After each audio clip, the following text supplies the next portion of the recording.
Satsang 87 Advaita Vedanta 18 Ağustos 1991 İyi günler. Sizinle tekrar birlikte olmak güzel. Hepiniz bana çok komik geliyorsunuz. Çünkü beden olduğunuza, zihniniz olduğuna, deneyimleriniz olduğunuza inanıyorsunuz.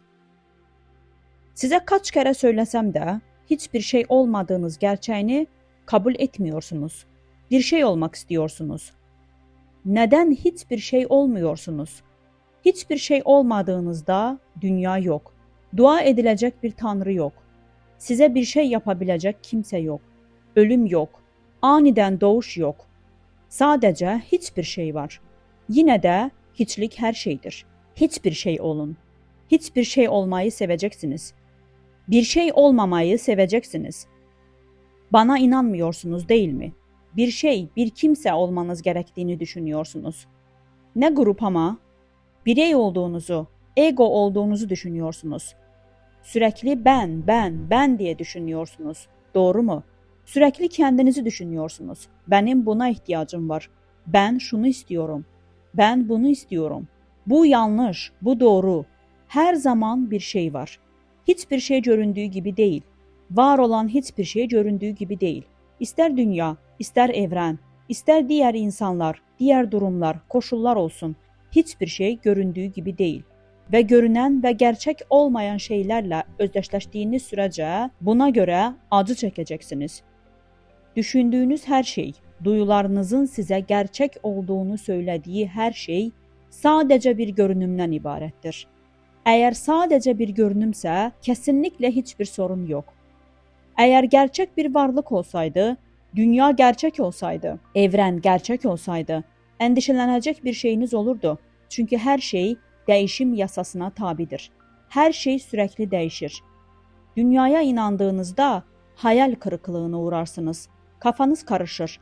Şaşkına dönersiniz. Çünkü dünya sürekli değişiyor. Bugün size bir şey söyler. Ertesi gün başka bir şey söyler. Hatta bilim bile bunu kabul ediyor. Bilim bize her şeyin atomlardan ve enerjiden oluştuğunu söylüyor. Ve atomlar belirli bir hızda döndüğünde bu nesnenin ne olduğunu belirliyor. Bilim bize gözlerimizin ışığın yansımasını gördüğünü ve ışığın yansımasının görüntünün önümüzde bir ağaç, bir insan, bir dağ, bir okyanus, ay olarak görünmesine neden olduğunu söylüyor. Başka bir deyişle bilim hiçbir şeyin göründüğü gibi var olmadığını görmeye başlıyor. Sadece siz var olduğunuz için var. Eğer onu görmek için etrafta olmasaydınız varoluş olmazdı.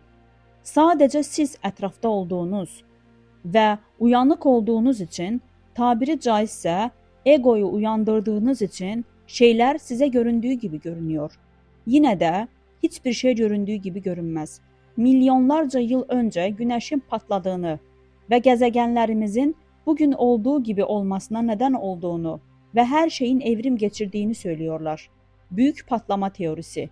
Her şey güzel ve hoş ama güneş nereden geliyor? Merkezi bir güneş olduğunu söylüyorlar. Evrendeki tüm galaksiler merkezi güneşin etrafında dönüyor ve bir galaksinin o merkezi güneşin etrafında dönmesi 24 bin yıl sürüyor.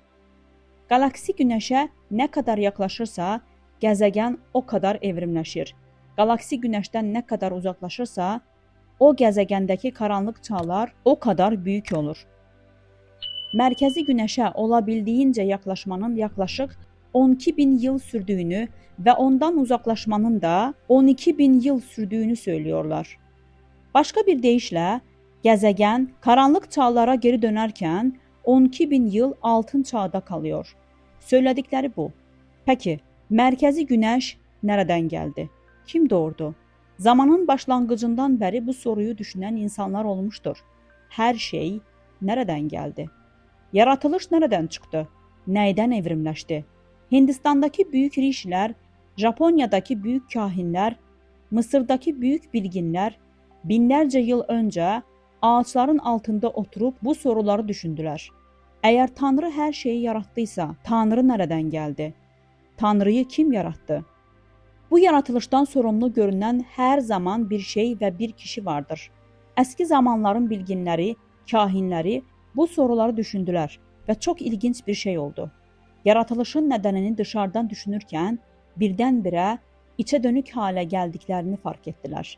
Kendilərinə baxmaya başladılar. Bəni fark etməyə başladılar və farkında olmadan "Mən kimim? Mən kimim?" sorusunu sordular. Nə yapdıklarını bilmədən. Bunu sözlü bilə dilə gətirmədilər. Sadəcə hiss etdilər. "Mən kimim?" Və bunu samimiyyətlə günlərcə, haftalarca, aylarca, yıllarca yapdıkca bir şey oldu və onlara "Mən oyum" cavabı gəldi. Hayran kaldılar. Unutmayın, geçmişdəki bu büyük düşünürlər bir-birlərini tanımıyorlardı. Bunu Mısırda, Afrikada, Hindistanda, Japoniyada bağımsız olarak yaptılar. Hepsi aynı cevaba ulaştı. Ben oyum. Başka bir deyişlə dış dünya diye bir şey yok. Zihinden başka hiçbir şey yok. Ve zihin olduğu için evrende vardır. Bu nedenle ben evrenin yaratıcısıdır. Her şey zihin var olduğu için var olur ve onlar kendilerinin zihin olduğuna inanıyorlardı. Çok yol kat etmişlerdi. Çünkü artık her şeyin zihnin bir yansıması olduğunu anlamışlardı. Bu vahiyə ulaştıklarında orada durmadılar. Zihin nedir? Zihin nereden geldi? Eğer zihnim yaratılışın sebebi ise zihin nereden geldi diye düşündüler. Yine bunu günlerce, haftalarca, aylarca, yıllarca düşündüler. Ta ki yine bir şey olana kadar. Bu sefer zihnin göreceli dünyanın sebebi olduğunu ve göreceli dünyanın yanlış olduğunu anladılar. Öyleyse benim önemli olduğumu düşündüğüm zihin de yanlış olmalı. Başka bir deyişle zihin yok. Eğer zihin yoksa ben kimim? Zihin olduklarını ve her şeyin zihinden geldiğini keşfetmeleri uzun zaman aldı. Şimdi zihin olmadıklarını anlıyorlardı. Öyleyse ben kimim? Ben kimim diye sordular ve kendilerinde kaldılar. Öz oldular. Bedeni, evreni, zihni unuttular. Samadhi halinde değillerdi. Çünkü uyanıktılar. Uyanık oldukları için uyanık hallerinde hiçlik oldular. Zihin yoktu, evren yoktu, Tanrı yoktu, beden yoktu, başka kimse yoktu. Sadece mutlak hiçlik vardı ve bunun öz olduğunu fark ettiler. Gerçek benlik olduğunu fark ettiler. Ben değil, benlik, öz ve sessizliğe daldılar. O andan itibaren dünya onlara görünmeye devam etti. Ancak onun içinden görebildiler. Tüm acı kayboldu. Endişe, korku, arzu hepsi kayboldu, dönüştü. Şimdi bu eski rişilər bunu müritləriyle veya öğrencileriyle paylaşmadılar. Çünkü bu kişisel bir deneyim. Kelimelerin ötesinde, zihnin ötesinde ve düşüncelerin ötesinde olduğu için bunu nasıl paylaşabilirlerdi? Bu nedenle bu eski rişilər sessizliğe büründüler. Hiç konuşmadılar.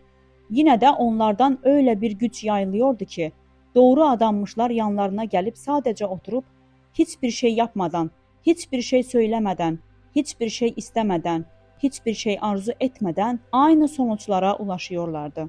Bu inanılmazdı. Bu teknik çağlar boyunca aktarıldı. Genellikle Advaita Vedanta veya Jnana olarak adlandırılıyordu ve hala en yüce gerçektir. Şimdi sizden bahsedelim. Aydınlanmak istediğiniz sürece büyük bir hata yapıyorsunuz çünkü aydınlanacak kimse yok. Sorunlarınızı sona erdirmek ve sorunlarınızı kötüden iyiye çevirmek istediğiniz sürece büyük bir hata yapıyorsunuz çünkü sorun yok. Bir şeylerin yanlış olduğunu veya doğru olduğunu veya doğrunun yanlışı yendiğini veya durumu düzeltmeye çalışmanız gerektiğini düşündüğünüz sürece bir hata yapıyorsunuz. Görüyorsunuz, olması gereken her şey zaten oldu. Yapmanız gereken hiçbir şey yok. Bedeniniz her şeyi yapacak. Bedeninizin maneviyatla kesinlikle hiçbir ilgisi yok. Başka bir deyişle, içinde bulunduğunuz göreceli dünya, maddi dünya, iyi ya da kötü, zengin ya da fakir, sağlıklı ya da hasta, mutlu ya da üzgün. O dünyanın maneviyatla kesinlikle hiçbir ilgisi yok. O maddi dünya mevcut bile değil. Sadece bilinç var. Size her zaman söylüyorum, işleriniz için endişelenmeyin. Çünkü doğru eylemler her zaman gerçekleşecektir. Doğru eylemlerden kastım dharma, yani olması gereken şeydir. Bazılarınız hala evsizləri doyuracaq. Hala işləriniz olacaq. Hala yaptığınız şeyləri yapacaksınız. Ama bu siz olmayacaqsınız. Bunun siz olmadığınızın farkında olacaksınız. Siz bilinçsiniz. Siz mutlaq gerçəkliksiniz. Ancak yoga uygulamalarının aksinə bu deneyimi kendinizin yaşaması gerekiyor. Bu deneyimi yaşadığınızda kimseye hiçbir şey kanıtlayamazsınız veya gösteremezsiniz. Örneğin bir kişi Hatha yoga yapacağını söylüyor. Hatha yoganın sonucu gerçekten de kendini bir kraker gibi bükmek, her türlü pranayama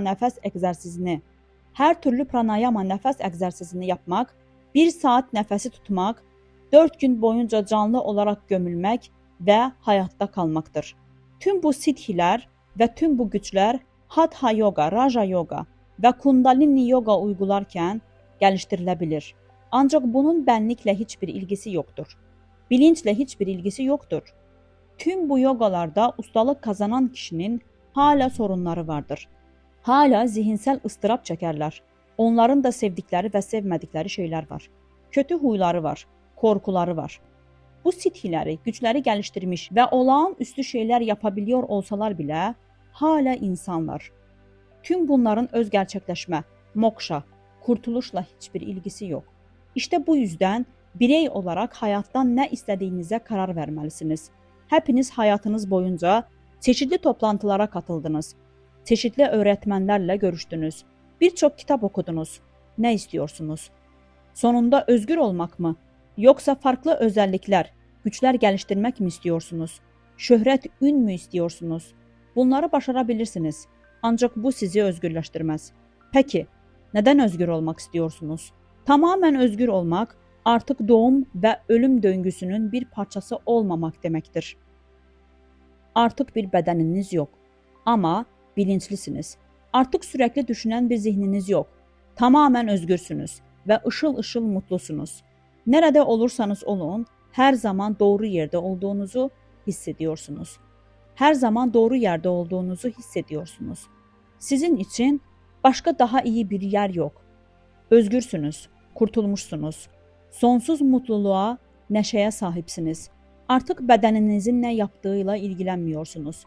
Çünkü bedeniniz olmadığınızı biliyorsunuz. Kendinizi görebiliyor ve başka bedenler görüyor olsanız bile bedenlerin olmadığına şüphe duymadan eminsiniz. Bunu açıklamak ve anlamak zor. Çünkü bedeni gördüğünüzde nasıl bir beden olmalısınız? Ama tam olarak olan bu. Varoluşu açtınız ve dönüştünüz. Bunun ötesinde olan şey sonlu zihin tarafından kavranamaz. Onu tarif edecek kelimeler yok. Bu yüzden buna mutluluk hali diyoruz. Ancak çoğumuz mutluluk halinin ne olduğunu anlayamayız. Çünkü onu deneyimlemedik. Bu, dondurmanın tadını daha önce hiç tatmamış birine anlatmaya çalışmak gibidir. Ne söylerseniz söyleyin, kişi dondurmanın tadına bakana kadar doğru bir şekilde anlatamazsınız. Bu nedenle bunu kendiniz deneyimlemelisiniz ve deneyimlenebilir. İlk olarak bunu ancak zihniniz sessizleştiğinde deneyimlenebileceğini fark etmelisiniz. Zihniniz sessizleştiğinde zihniniz yok edilmiş demektir. Çünkü zihin sadece bir düşünce yığınıdır. Zihin olmadığında boşluk vardır. Bu boşluk sessizliktir ve bu sessizlik bilinçtir. Zihnimi nasıl sustururum? Ben kimim? Veya zihin nereden geliyor? Başlangıçta zihin nasıl ortaya çıktı diye sorarak. Başka bir deyişle kendinize sormalısınız. Dışarıdan yapabileceğiniz hiçbir şey yok. Bu yüzden herkes için uygun değil. Tüm yogalar, Advaita Vedanta dışındaki tüm ruhani öğretiler dışsaldır. Dışarıdan yaptığınız şeylerdir. Oysa bu öğretide özünüzü keşfetmek için derinlere dalıyorsunuz. Herhangi bir şey geliştirmeye çalışmıyorsunuz. Kendinize herhangi bir şey eklemeye çalışmıyorsunuz. Tam tersini yapıyorsunuz. Hayatınızdan bildiğiniz her şeyi zihinsel olarak çıkarıyorsunuz. İnandığınız her şey, tüm ön yargılarınız, tüm dogmalarınız, inandığınız her şey reddedilmelidir. Bunu yapmaya neredeyse hiç kimse hazır değil. Hayatınızda vazgeçmeniz gereken tüm şeyleri düşünün. Fiziksel olarak vazgeçmeniz gerektiğini kastetmiyorum. Zihinsel olarak vazgeçmeniz gerekiyor. Bırakmanız gerekiyor. Her şey gitmeli. Doğduğunuzdan beri beyninize kazınmış her şey tersine çevrilmeli. Oraya ulaşmanın tek yolu bu. Başka bir yol yok. Kendinizi tersine çevirmeniz ve kişi, yer veya şeyle değil, özle, bilinçle özdeşleşmeniz gerekiyor. Ve bu yine sorgulama yoluyla yapılır. Zihninize bir nesne girdiğinde bu kime geliyor diye sormanız gerekiyor. Her şeyi sorgulamanız gerekiyor. Artık hiçbir şeyi olduğu gibi kabul etmiyorsunuz. Ve yine de bunu yaparken yaşam tarzınız çok değişmeyecek. Yaşam tarzınız çok değişmeyecek çünkü bedeniniz işine devam edecek. Bedeniniz olmadığınızı anlamaya, hissetmeye ve deneyimlemeye başladığınızda bedeniniz yine de buraya gelme amacını yerine getirmeye devam edecek. Ama artık bunu düşünmüyorsunuz. Ve bunun yerine kendinize düşünen kim diye soruyorsunuz. Ve elbette her zaman benim. Bu şeyleri ben düşünüyorum cevabına geri dönüyorsunuz. Yavaş ama emin adımlarla ben olmadığınızı, düşünen ben olmadığınızı fark etmeye başlıyorsunuz. Eğer düşünen ben değilsem, o zaman ben kimim? Sessizliğe gömülüyorsunuz. Cevap yok. Kendinize ben bilincim veya ben mutlak gerçekliğim demeyin. Çünkü gerçekten öyle olsaydınız bu ifadeyi kullanacak kimse olmazdı. Bu ifadeleri size söylediğimde sadece olan biteni duymanız için sesimi yükseltiyorum. O noktaya gelmeniz gerekiyor. Onu dile getirmeniz değil. Ve yine bunu yapmanın en kolay yolu her şeyi reddetmektir. Aklınıza ne gelirse gelsin onu sorgulayın. Olduğu gibi kabul etmeyin. Diyelim ki bir öfkeli insansınız. Çabuk sinirleniyorsunuz ve insanlar sizi öfkelendiriyor. Durumlar sizi öfkelendiriyor. Şimdi her zamanki gibi duruma hemen tepki vermek yerine kendinize bu öfke kime geliyor diye sorun ve bekleyin. Kendiliğinden olana kadar bana geliyor demeyin. Başka bir deyişle bu süreç sizden herhangi bir yardım gerektirmez. Öfke bana geliyor. Ben öfkeli hissediyorum diyeceksiniz. Ama bunu mekanik bir şekilde söylemeyin. Gelmesini bekleyin. Öfke kime geliyor diye sorun ve sessizleşin. Bazen yeterince ilerlemişseniz uzun bir süre başka hiçbir şey gelmeyecektir. Sessizlik ve mutluluk içinde kalacaksınız. Ama bazen cevap hemen gelecektir. Öfke bana geliyor. O zaman ben kimim diye sorun ve tekrar sessiz kalın.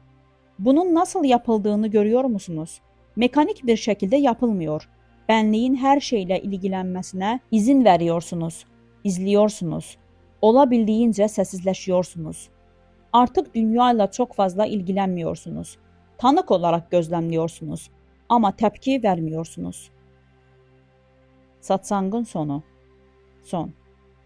Değerli izleyicilerimiz, eğer bilgi faydalı olduysa beğenməyiniz ve paylaşmanız bizi sevindirir. Kanalın büyümesi ve daha çok insana ulaşması, daha çok insanın bilgilenmesine ve aydınlanmasına sebep olur. Bizimle olduğunuz için teşekkürler.